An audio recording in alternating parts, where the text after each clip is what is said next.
O primeiro aspecto que decorre desta importância de compreender os limites do conhecimento humano é que nos permite compreender que a ideia de equilíbrio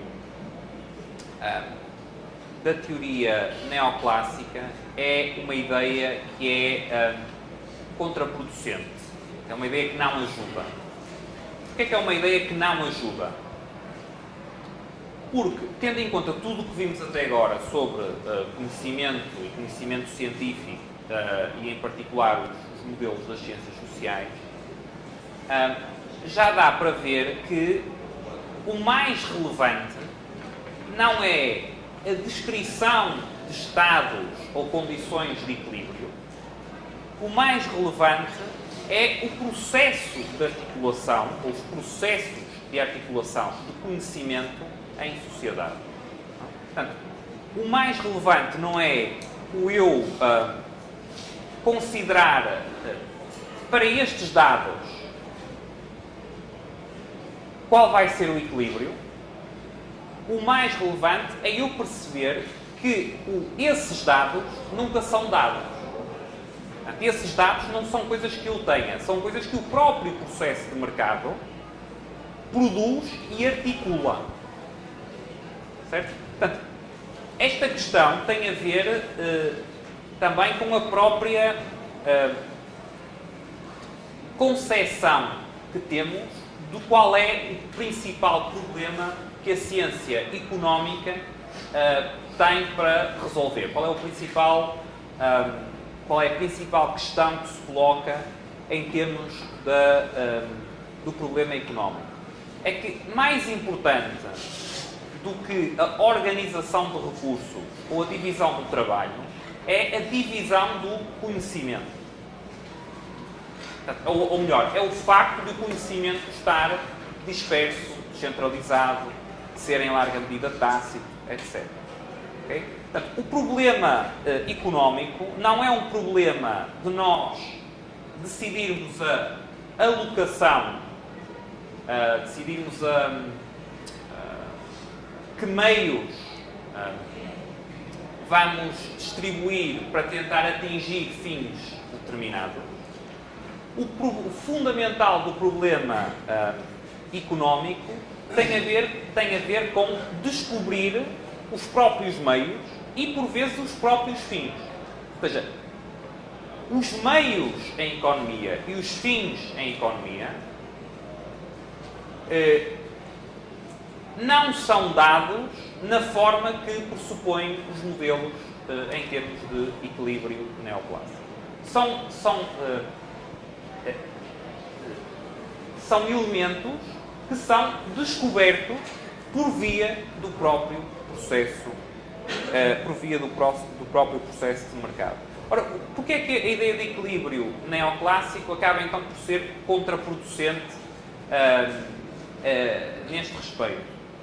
Essa ideia acaba por ser contraproducente porque a própria formalização em termos de um modelo matemático, o que é que exige?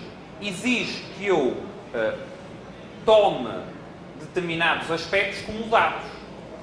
Se eu não tomar esses aspectos como dados, eu não tenho modelo matemático. Certo? Mas se o problema fundamental em economia é que, precisamente, o processo de mercado permite descobrir e articular todo esse conhecimento que não é dado, qualquer modelo que o que vai fazer é resolver uma questão qualquer que se coloca depois de eu pressupor que tenho esses dados, é um modelo que vai estar a ignorar aquilo que epistemologicamente é o mais importante. É que eu não tenho esse conhecimento como dado. Okay? Portanto, o problema económico não é o problema económico principal não é o problema de decidir a alocação de meios para determinados fins que são dados. O problema económico fundamental é o de descobrir, produzir e articular o conhecimento em sociedade. E muito deste conhecimento não é conhecimento científico.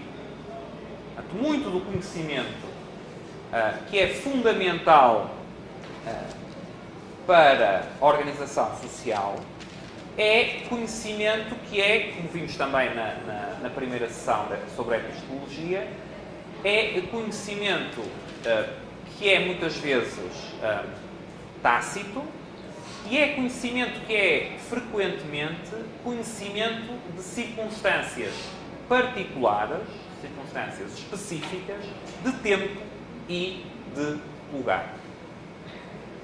Portanto, é conhecimento que qualquer modelo matemático que eu construa vai estar necessariamente a deixar de fora. Portanto, aquilo que o modelo neoclássico está a abstrair é aquilo que, numa perspectiva austríaca, é o fundamental em termos de economia. Portanto, por muito sofisticado que seja o seu modelo, ele está, numa perspectiva austríaca, deixando de fora aquilo que é mais importante, que é o papel do processo de mercado na articulação, na produção, na geração e na articulação do próprio conhecimento.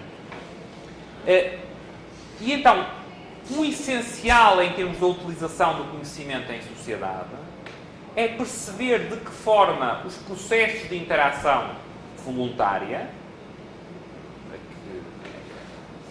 se nos circunscrevermos à esfera económica chamaríamos o mercado, mas se calhar até de uma forma mais ampla só do que o mercado, os processos de interação voluntária, de que forma eles permitem produzir esse conhecimento e fazer uso desse conhecimento.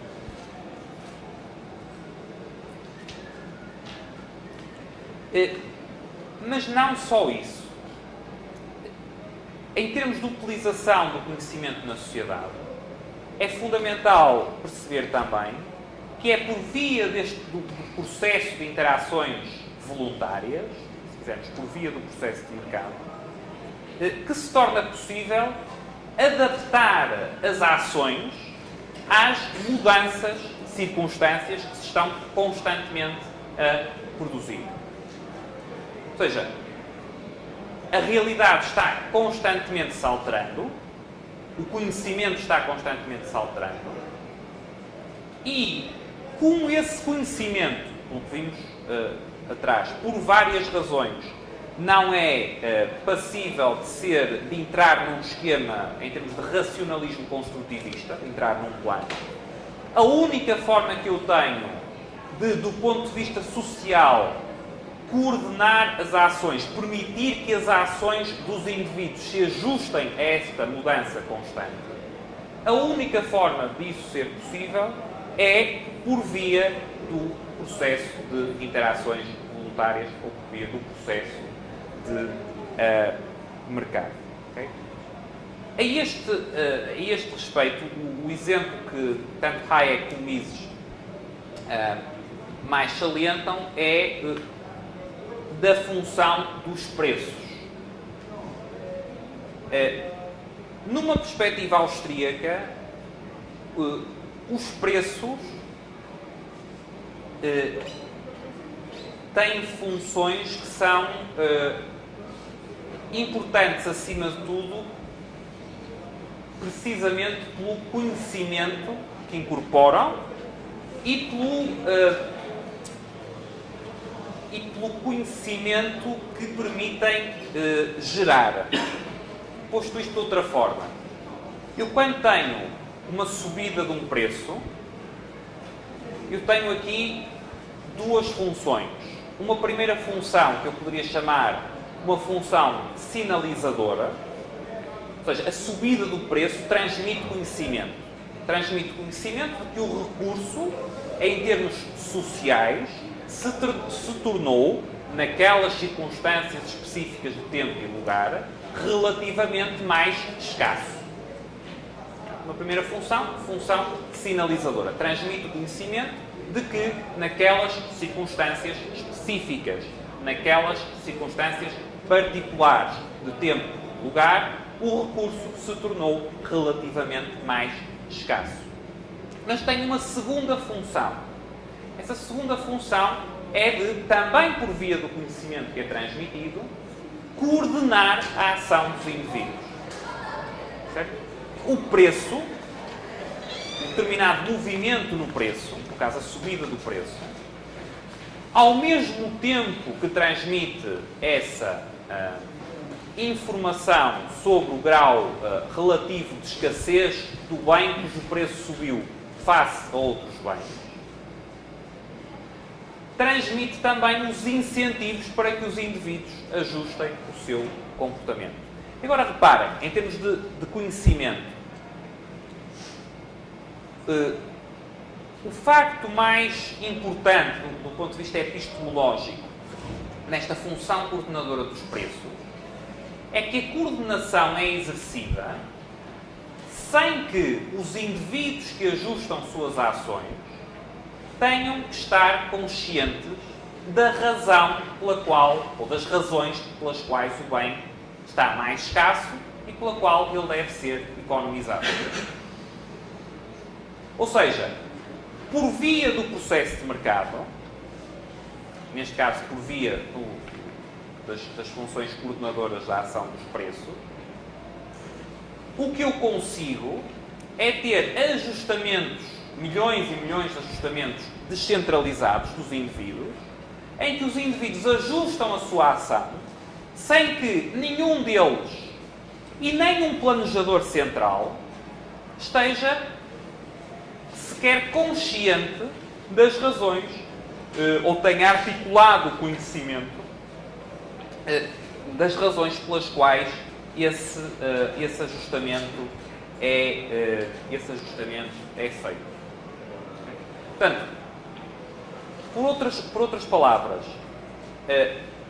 o que este processo de interações voluntárias no contexto do mercado possibilita é que eu faça uso de conhecimento que, de outra forma, nunca poderia ser utilizado.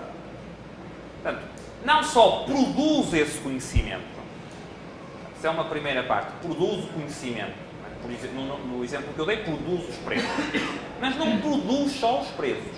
O mesmo mecanismo possibilita que os indivíduos utilizem o conhecimento incorporado no movimento dos preços sem estarem conscientes de qual esse conhecimento é.